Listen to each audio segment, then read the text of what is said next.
Today, I'm joined by Stephen Hyde. He's a longtime leader in executive education and specializes in building collaborative, client-focused teams that deliver world-class leadership development programs. Stephen is currently president of UNC's Executive Development, where his team creates high-quality, high-end tailored programs that help corporate, government, and nonprofit clients drive growth and impact. Before UNC, Stephen spent nearly 16 years at the Harvard Graduate School of Education, building its professional education organization. And that is where Stephen and I worked together. So welcome to the show, Stephen. Thank you, Jason. It's great to be with you. Great to have you. Well, let's just jump right in with a big picture question. When you first got into this work, what was it that really sparked your passion? Why did you want to do this in the first place? And then what has kind of kept it going over the years? So it was less a conscious choice and more a happy accident to get into this work. And then it turned out that it just kept unfolding. And there were a lot of layers to it that are worth exploring that tied back to things I really cared about. I didn't know that going in. I started in executive education and the marketing function as much as anything on the advice of a family member who had said, you're coming out of college, you don't seem to know exactly what you want to do. I hear you talking about these multiple different fields or places that you might want to connect. What if you started in executive education in this particular business school where you get to see what a lot of different organizations do and a lot of people in a lot of different roles, and you could get a sense of who's happy, who's excited about the work they do, who's fulfilled in the things they spend this incredible amount of time working that we all do. And so that seemed like a good place to start. Figured I would do that for a year or two and then move on to to the real work, to the real world. And it turned out that this was actually hugely fulfilling for me. And I really enjoyed the purpose of the work. I enjoyed the scope of responsibility or activity that I got to be a part of. And so it just ended up being a fit in that sense. And as your career matured, you started taking on leadership positions. You started to get into the work of building organizations that create learning experiences, online learning experiences, face-to-face learning experiences. What got you interested in the leadership part? Yeah, I think I had a lot of ideas. And the things that I think made a road possible for me is that I was naive enough not to know time or place to share those ideas. And so I would just kind of share them openly and irrespective of hierarchy and that. And I think what I noticed around some of that is as opposed to being shut down or asked to stay in a particular space or in a box, as I felt like I had been through a lot of my academic experience, those ideas were often met with some degree of appreciation.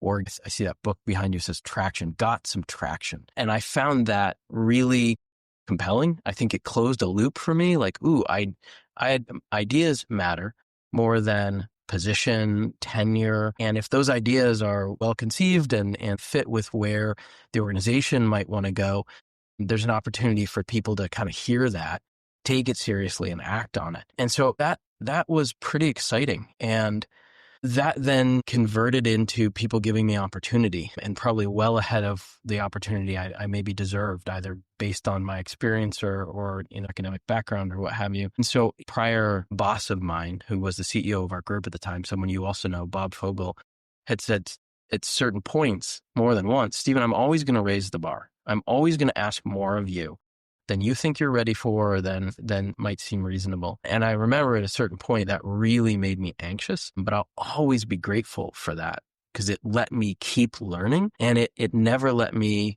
be comfortable. And I watched that tie back to what we did with our executive learners, many of whom had long, successful careers, but they were now pivoting to general management, or they were being asked to lead P&L and culture or a division or a function. And that was outside their comfort zone. And I was fascinated by how much of the work we did with them at Harvard Business School was about the human factors and not necessarily technical competencies. And that also tied back to stuff I really cared about. We were helping them be their fuller selves while they were being better leaders and more effective managers.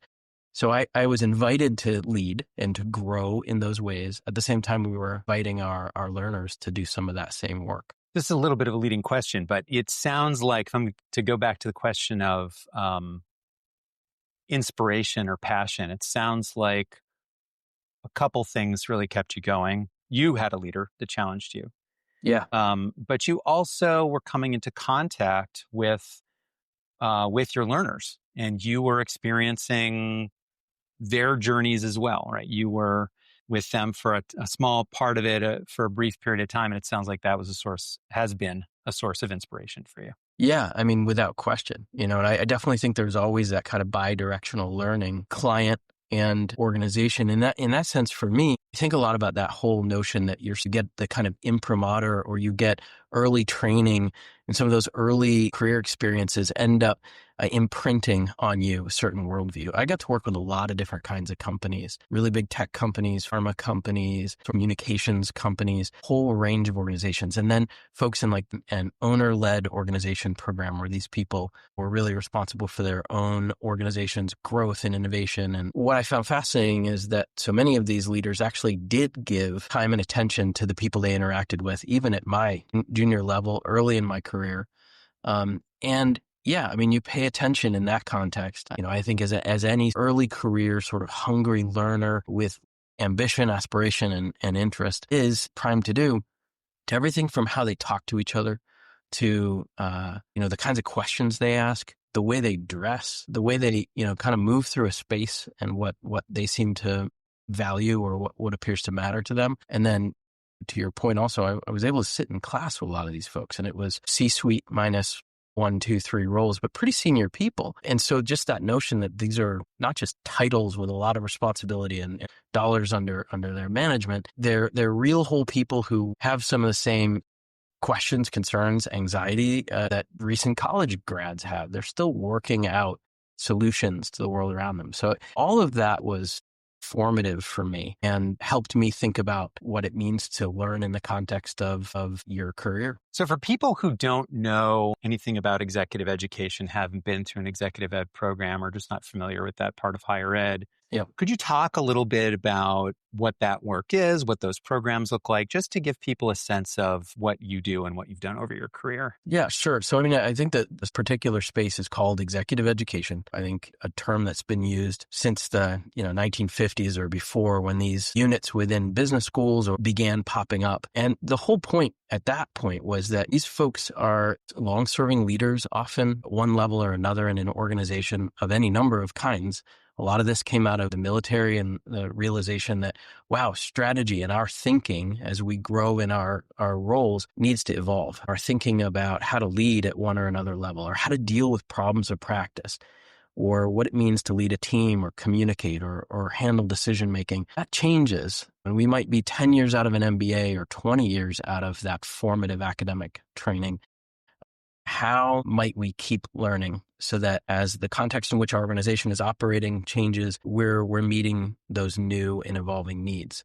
So this, as a field, ended up popping up at a lot of different business schools, and then in places like medical schools, schools of education, law schools. And in some cases, it became required, continuing education units or credits. In other cases, it was more a way for organizations to make sure that their top talent was both recognized for their capacity to add value and given an opportunity to level up.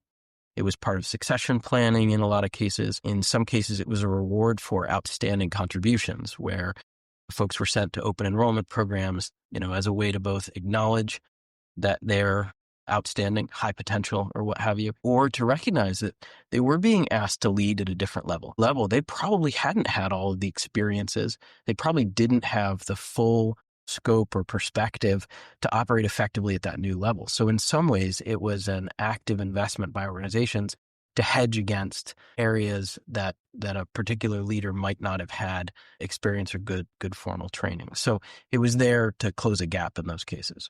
I think in all instances, it is lifelong learning. It's continuing education, not with a degree or graduate credit associated with it, but nonetheless, something that is meant to help people grow and develop. I think one thing that's worth noting there is there's always been in executive education, because these are experienced practitioners, a hugely important peer learning component to that too. So I think executive education builds on what might happen earlier in people's academic experience by making it possible to learn in this networked environment from your peers, with your peers.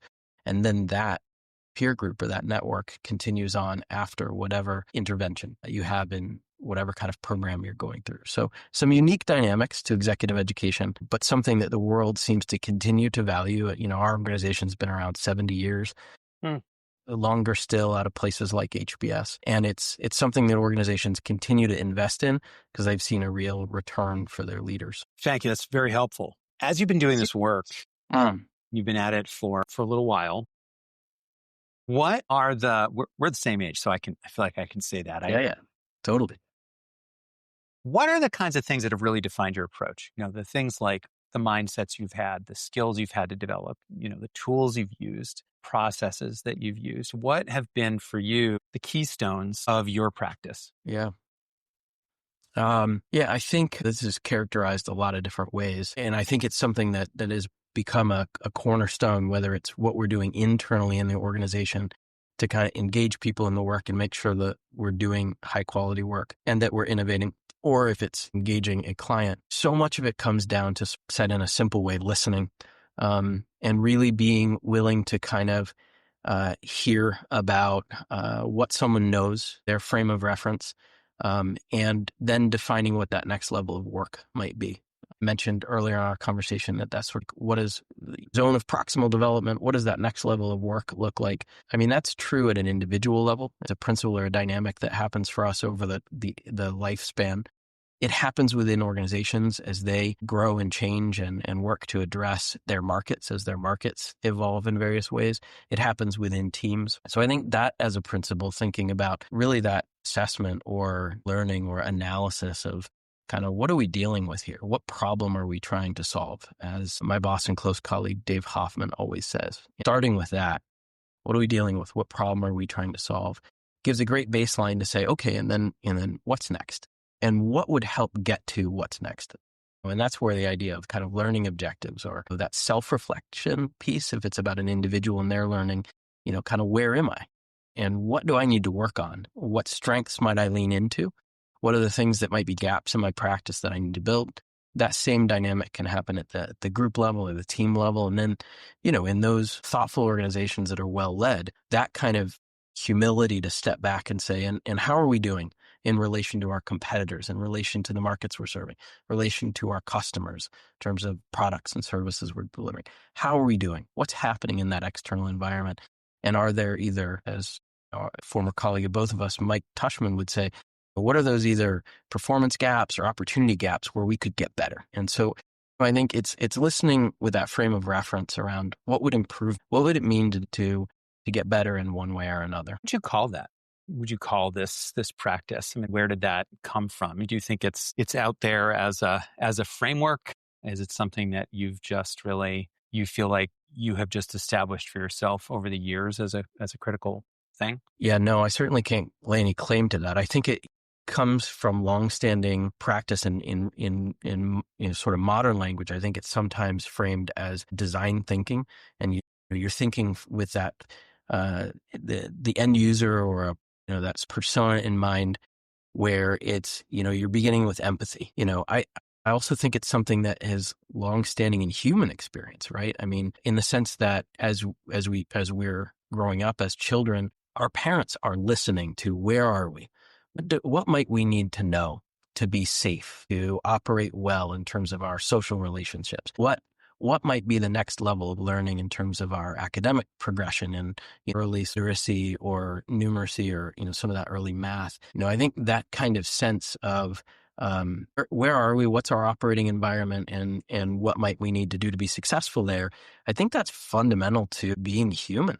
And maybe it's true for all creatures, right? We're always there's that stimulus response thing. But for us, there's this level of memory. And so, I think when we bring us together, either in a family or an organization, that sense of memory eventually becomes something closer to culture, and it's shared memory and it's shared experience. And often it's saying in the water cooler conversations or in formal assessments, how are we doing? Are we safe? Are we healthy? Are we directionally correct in terms of the kind of things we want to achieve with our life as an organization? So, yeah, I think at some level there, it's a fundamental human experience that's nested in different groups, whether that's the family or a fraternal order or an organization or a nation. It's that sense of where are we? What are we becoming? What's next? Yeah, I think of it as pretty inherent to what it is to be human. I'm hearing two things in that answer. Please tell me if you don't see it this way. But one is there's a lot that you have learned that you're drawing on directly and your own experiences, existing ideas in the world that you've integrated into what you do. But then there's also a values part of it. It's not just about cognitive. It's like there is something like to meet someone where they are, to understand where they are, where they want to go, where they've been, to figure out how to help them to get to that next step that they need to get to. There is a kind of values part of this, the value of collaborating with the learner to understand, right? This is something we do where it is a practice, but it's also it is, I think, a value that we have. And the last part of what you just said was about, very broad about how we exist as a species, and feels like this value embedded in that. And I bring this up because thinking about your journey and the journey of people who start out as an individual contributor, they do their thing, they have pretty much, unless they are micromanaged, they've got a lot of autonomy, right, over what they do and how it's executed. And then, of course, as you develop as a leader, it changes a little bit. And the values that you have, the things that you want to happen, you don't have direct control in the same way that you used to have. And so I'm curious, as you have grown as a leader and you've gotten into the roles where you are building your own organization and changing your own organization, what has been like and what have you done to make sure that the things that are that are your values that you think should translate to the organization and are also the skills that you've had that should translate into the organization? How have you built organizations with these things in them when you can't just directly do them yourselves? Yeah. It's interesting to reflect on that. I think there are a lot of things that kind of play into that. I think the first thing that comes to mind is this idea that it's always a team sport, that there, as is often said, there's no leadership without followership. And I think of it as even more egalitarian and flatter than that. There might be, again, good ideas that should inform where you go. And that is a principle. I think best ideas should win the day. And it shouldn't be about someone with titular power or the longest serving or the person with most seat time who charts the path. And so I think I've both long valued that notion that good ideas can come from anywhere within an organization and without. It could come from another place entirely. It could come from a client. It can come from something happening in a totally different sector or area of our economy or different industry.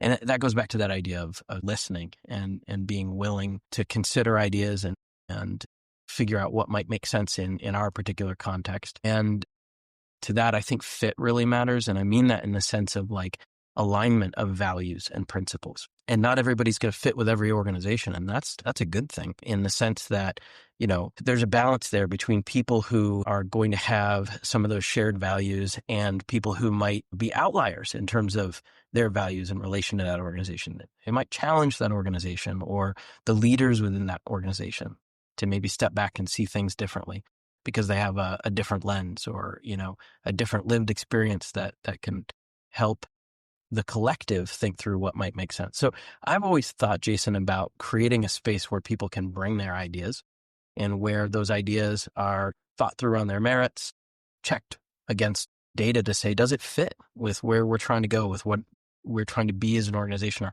how we're looking to serve clients, or what impact we're trying to have. I think that's one of the reasons, that I was given opportunity over time. I didn't have too many of those fixed ideas that I wasn't willing to test against sort of other inputs or ways of thinking about things. And even here, I can remember, when I was going through the hiring process at Keenan Flagler, Doug Shackelford, the dean, was in one of my talks as I was kind of going through the process. And he said to me afterward, one of the things I appreciated is you said, I know I'm not the smartest person in the room. I don't have all the answers. He said, that's my take too, and so I try to make sure that I'm lifting up those folks who probably do have either a better answer or the right answer. And so they're back to the idea of fit. I think, There was an understanding, at least here, that I was probably going to change some things, shake things up, but not necessarily way outside the lines of what would keep a culture that was effective, keep an organization that was already doing great work what it was, or hold on to those values. So I think the one other thing that comes to mind, given your thoughtful question, is something my mom used to say, which is leadership is driving change at the rate at which others can absorb it. And I think that's true. I think, again, team sport, thinking together about where are we? How are people feeling about this? Is there motive energy? Is there agreement? Are we aligned that these things make sense in terms of values we all kind of hew to one or another degree? And I think leaders' role is to push some of those boundaries and to make sure that directionally correct in that discomfort, going to whatever the better looks like.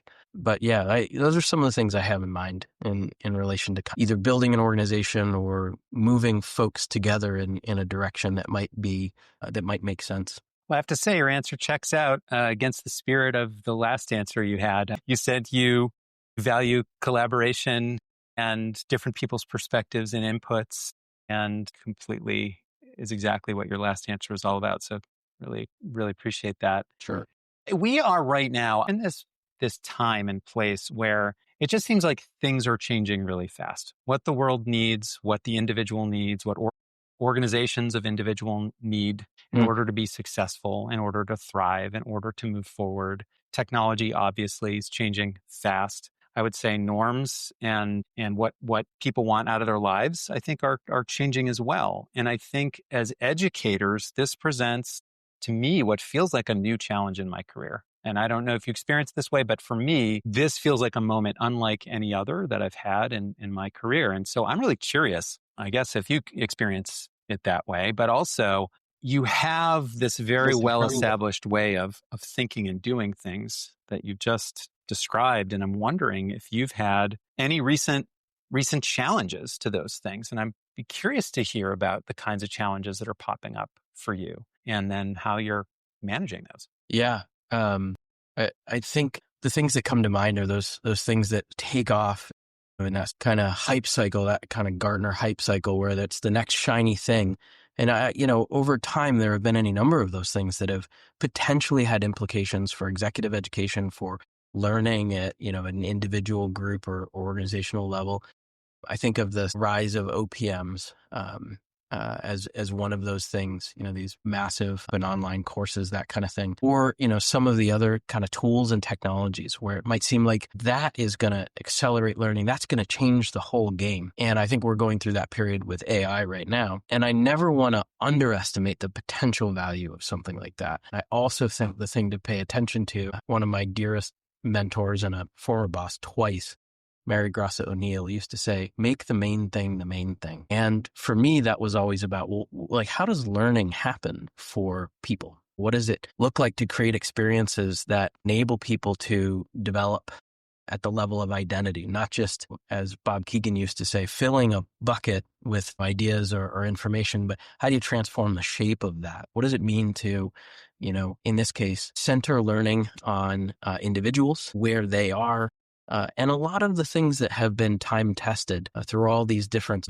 shiny, fancy, new possible avenues to learning, those time tested things have remained the main thing. So giving people the chance to hear from each other, to learn in connected ways that are social, that are about working through an idea, whether that's some content or a managerial practice, or it's a way of engaging people or inspiring and leading, that is best accomplished, in terms of thinking about what is real and true and good in that social form of learning, where you get to wrestle with the ideas with your colleagues in the context of your organization and your culture. Or have that conversation that isn't part of the formal learning program, but it's you're walking down a street together in the context of that learning, but you're having an offline conversation. And it's ideas being workshopped by people in relationship to their other relationships. And I think that has remained the main thing. Make sure learning is about people making sense of the world around them in conversation with others.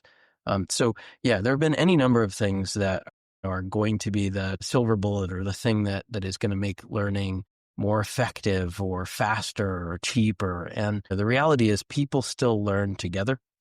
They still make sense of the world from a place that has to line up with what they believe to be real and true and good. And so, that I think has been an important bulwark for us as an organization, for me over time. And like, well, how much do we invest in this thing, or how much do we let expand what we do, or the heart of who we are as educators? I hope that gets to what you were wanting to Well, hear.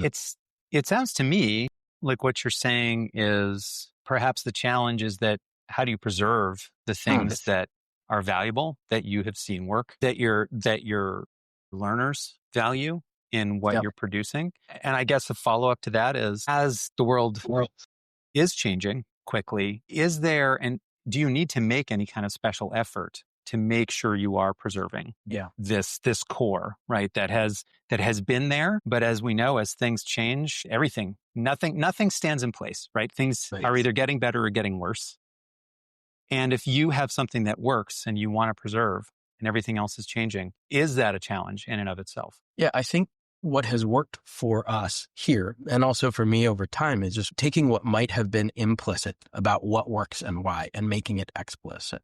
So in a number of instances, gone through a process of documenting that through conversations. Those could be individual or focus groups. It could be asking our learners or our clients what they value, and then making sure that we all see that's documented. And that could be done through surveys, through any number of so you're really gathering data about what that looks like. So there aren't assumptions or beliefs, and you're taking what maybe was implicit, and maybe it was accurately understood, but was implicit, and making it explicit.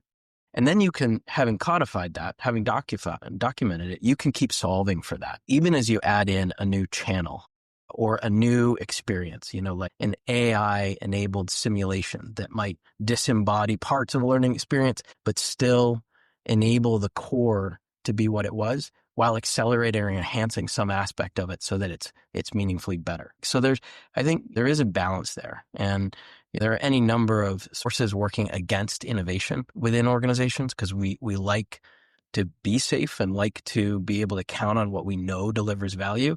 So making sure that everybody's on the same page. We're not going to let go of that because we know it's valuable, while we're also experimenting and testing. Could this add value? Couldn't we at least try this and kind of push, the limits a little bit in this way, and see if this new innovation or modality adds value? So yes, I think you're characterizing correctly, that there's a core you want to hold on to, and you want to preserve that value. At the same time, you're always looking for opportunities to create value. And I think what you just said, it's nothing static. Change is the constant in that. And having our eyes open, listening carefully to all those different dimensions of change, and then, innovating where it makes sense so that we're both protecting value while we create it. Yeah, I think that's at the heart of management in the modern world. Otherwise it can be messy and cacophonous, but if who you are, what you do, who you serve, what matters most, and you make the main thing, that gives you the space to innovate safely and in a way that's directionally correct. Just a couple more questions. You've already laid out a couple things that I think could fit into this answer, but part of what I really want to do here on this show is to really identify things that are transferable across different places where people are creating learning programs, stuff, whatever that is, right? So it could be a person in a K-12 setting, right? Creating something for students there. Could be special ed specific. It could be in a nonprofit organization that's taking what it does and building a program to engage with its kind of broad stakeholders and donors in a better, deeper way. It could be for inside a corporate environment. So organizations that create learning exist in lots of different places. It's very diverse. If you it would be great if you could just talk about if there is one thing or more than one thing that you've discussed that you think is very transferable into any other setting. What would that be, and what would you want that takeaway to be? Yeah, I think there are a number of different ways to come at this concept, but it's the idea of variation to keep levels of attention, engagement high. So I think in the K-12 environment, we've tried over a period of time to move from didactic instruction or students sitting in rows doing individual work, to mix it up. And whether that's coming out of the principles of universal design for learning, or it's coming out of teachers recognizing that students just are more engaged if you have them work in groups, or you add some degree of a game-like dynamic to the thing you're asking them to do, and it's not the same routine constantly. That variation helps people pay attention. And I think, one of the things that I've seen as a consistent dynamic is that switching things up, and I mean that in a bunch of different ways, not just in terms of how we're learning together, but what we're learning. It's sort of a cadence and a pace where you're spending enough time on it so folks can wrap their head around it, but you're also not dwelling on it too long. And there, I think there's a real tension, right? Because I think in the entire spectrum of formal academic environments, we have a tendency to want to really make sure everybody knows as much as possible about this. And I think the tension there is what's enough so that people don't lose their interest or their inherent curiosity or that energy and will to engage. And what's enough where you've covered it in a way that makes sense here. Let's move on to the next thing or the next way of learning together. And I think really so much of learning is about our capacity to keep paying attention, to listen well, to see the value to ourselves, the relevance. And I think at all levels of learning, early childhood, college, 30 years into a career, there is a real limit. There are some bounds to that. So yeah, I think, that variation, mixing things up, using various modalities, shifting sort of the focus of what that learning experience is. I think there's undersung value in making sure that you're keeping things lively, moving, keeping some momentum as you bring people together to learn. So that's something that comes to mind to me that we probably could spend more time thinking about across the educational spectrum. Thank you. All right, last question. And you are the first person I have interviewed for this podcast. So normally at the end, I will have a question posed by a former guest to ask you, but there is no former guest. We can have you back in the future, and then you can answer somebody else's question. But what I would love from you is, what is a good question I might ask my next guest?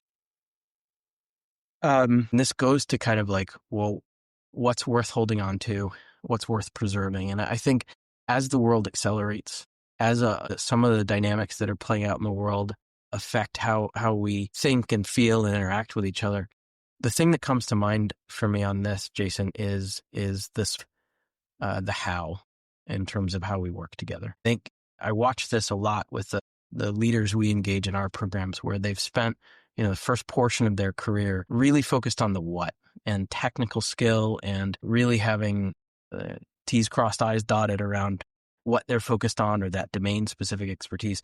Later in their careers, they're asked to engage others in the work, and they're asked to create culture or inspire, drive in kind of a visionary way, the sense of where we headed. And then the how matters more than the what in a lot of ways, or it's a different balance.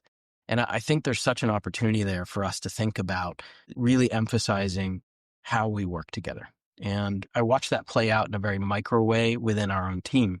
And it's at the level of what kind of communication on the day-to-day in the course of our work, when things are great or when things are challenging, what kind of communication continues to nurture trust or mutual respect? What kind of decision-making? Is it joint? Is it hierarchical? Is it, best idea wins the day? What kind of decision-making gets us to the best solution and kind of preserves our ability to work together to meet client needs or to get the outcomes we're working toward? So I think the question that might be worth asking your next guest is something along the lines of, when did it occur to you that the how matters just as much as the what in terms of what you deliver? And that might be whatever impact or experience or value they bring into the world, irrespective of products and services. I think the dynamic holds how we work together in relation to our ability to deliver the what. That's fantastic. Thank you so much. It is really fun to have this conversation with you. I would love to have you back if you would be willing to do this again. It would be great if somehow we capture the next conversation on another of our hikes in the Blue Hills, but I think at this distance, this makes sense. It does. It's a little far for that. It's also a little warm today for a hike in the Blue Hills. I have to Fair say, enough. it's like 95 degrees today in Boston. But we certainly have in the past had much longer, much deeper conversation. It's just an honor to capture a little snippet of that for hopefully a larger audience. Like I said, I'd love to have you back, but this time, I'm so grateful that you made the time. I know you're a busy guy. You've got a lot of things going on, and just really appreciate you coming on and joining. Well, I always enjoy time with you and have always appreciated the how of what it has been to collaborate with you and get good stuff done together. So thanks for the opportunity to connect in this way today. Appreciate it, Jason. Thanks a lot, Stephen.